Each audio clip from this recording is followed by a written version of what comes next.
Hello friends, আমি জয়া বম্বিকাস কিচেনে আপনাদের স্বাগত। আজকে যে রেসিপিটা নিয়ে এসেছি সেটা আপনারা শেষ পর্যন্ত দেখুন, এটা আমার অনুরোধ। আশা করছি ভালো লাগবে। আর ভালো লাগলে আমার পাশে থাকবেন এবং একটা লাইক শেয়ার কমেন্টস করবেন। যদি আমার ইউটিউব চ্যানেল থেকে দেখে থাকেন তাহলে আমার চ্যানেলটাকে সাবস্ক্রাইব করে আমার পাশে থাকবেন। আর যদি ফেসবুক চ্যানেল থেকে দেখে থাকেন তাহলে রিকোয়েস্ট করব আমার পেজটাকে ফলো করবেন। আর পুরনো বন্ধুরা তো জানেন যেভাবে কী করতে হবে, সুতরাং আপনাদের বলার কিছু নেই। আশা করছি ভালো লাগবে ভিডিওটা। চলুন তাহলে বেশি দেরি না করে ভিডিওটা দেখা যাক। এই রেসিপিটা শেষ পর্যন্ত দেখার অনুরোধ রইল। এটা বাচ্চা বড় সবাই পছন্দ করবে, সুতরাং আপনারা এটা ঘরে বানাবেন। বানিয়ে কেমন হলো অতি অবশ্যই জানাবেন। মাঝখানে কিন্তু কেউ স্কিপ করবেন না, এটা কিন্তু আমার অনুরোধ। আশা করছি আপনারা স্কিপ করবেন না। চলুন তাহলে রেসিপিটা দেখে নেওয়া যাক। এই রেসিপিটা বানানোর জন্য আমি এখানে ওভেনে একটা কড়াই বসিয়ে ওভেনটাকে অন করে দিয়েছি, দিয়ে কড়াইটা গরম হতে দিচ্ছি। কড়াইটা সামান্য গরম হয়েছে। এবার আমি এখানে 100 গ্রামের মতো মুগ ডাল নিয়েছি। মুগ ডালটা আমি কড়াইতে দিয়ে দিচ্ছি, দিয়ে এবার আমি একটু ফ্রাই করে নেব।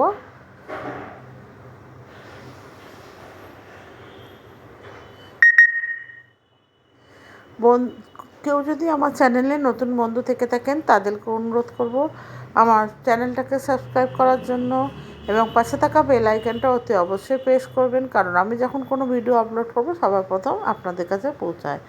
আর যারা অলরেডি সাবস্ক্রাইব করে রেখেছেন তাদেরকে অসংখ্য ধন্যবাদ। পুরনো বন্ধুরা এতদিন যেভাবে সাপোর্ট করেছেন সেভাবে আমার সাপোর্ট করবেন। আর ফেসবুক পেজ থেকে দেখে থাকলে আমার চ্যানেলটাকে ফলো করার অনুরোধ রইল। এবার ডালটা 3 থেকে 4 মিনিট আমি ফ্রাই করার পর একটা কুকার নিয়েছি, কুকারে আমি ডালটা দিয়ে দেবো। দিয়ে আমি একটু বয়েল করে নেব, কারণ মুগ ডালটা একটু বয়েল করে নিতে হবে। আর মুগ ডাল সহজে বয়েল হতে চায় না, তাই জন্য এখানে আমি কুকার ইউজ করেছি। কুকারের মধ্যে ডালটা আমি দিয়ে দিচ্ছি।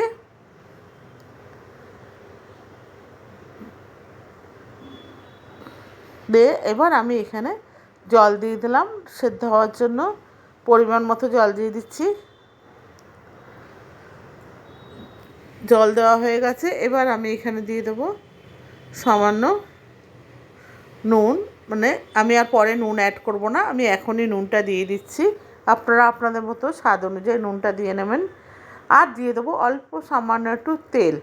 তেল দেওয়ার কারণ হচ্ছে ডাল করার সময় যদি অল্প তেল দেওয়া হয় তাহলে ডালে মানে সিটি দেওয়ার সময় ডালের জলটা বাইরে অতটা বেরোবে না, মানে ছিটকাবে না। সেই জন্য ডালের মধ্যে তেল দিয়ে দিলাম।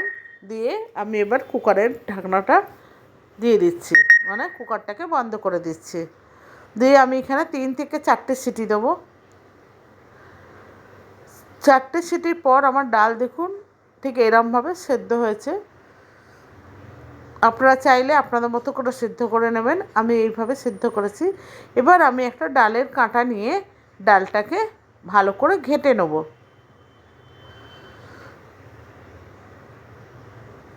ডালটাকে ভালো করে ঘেঁটে নিচ্ছি যাতে সব ডালগুলো মিশে যায় ভালোভাবে। ডালটা ঘাঁটা হয়ে গেছে।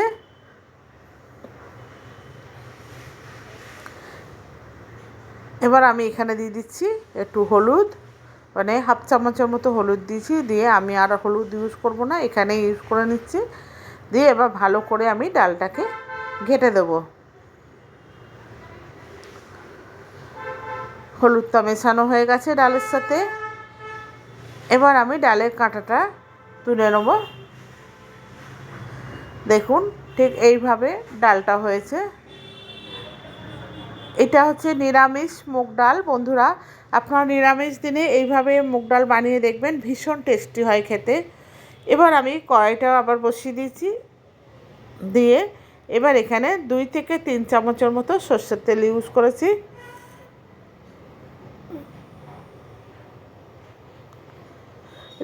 দিয়ে দিলাম একটা শুকনো লঙ্কা। দিয়ে শুকনো লঙ্কাটা একটু ভেজে নিচ্ছি। খুব সিম্পল এবং সহজভাবে আমি মুগ ডালটা রান্না করেছি। 2টো তেজপাতা দিয়ে দিচ্ছি। আর দিয়ে দিচ্ছি 1 চামচের 4 ভাগের 1 ভাগ হচ্ছে গোটা জিরে, মুগ ডালে কিন্তু ফোড়ন হিসাবে গোটা জিরেই প্রয়োজন হয়। আর দিয়ে দিচ্ছি গ্রেট করা আদা। আদাটা দিয়ে আমি ভালো করে সমস্ত মশলাগুলো আমি ভেজে নেব।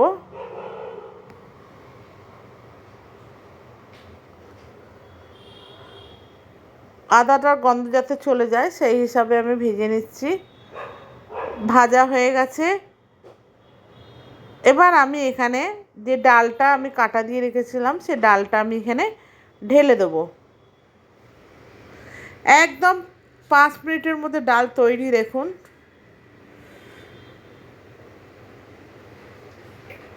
দিয়ে ভালো করে নেড়ে ছেড়ে দিলাম, দিয়ে ডালটা যাতে ফুটে ওঠে ততক্ষণ পর্যন্ত রান্না করব।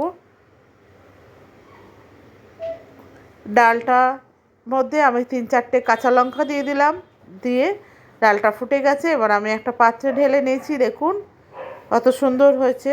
তাহলে আজকে এই পর্যন্ত, আবার দেখা হবে অন্য একটা রেসিপিতে।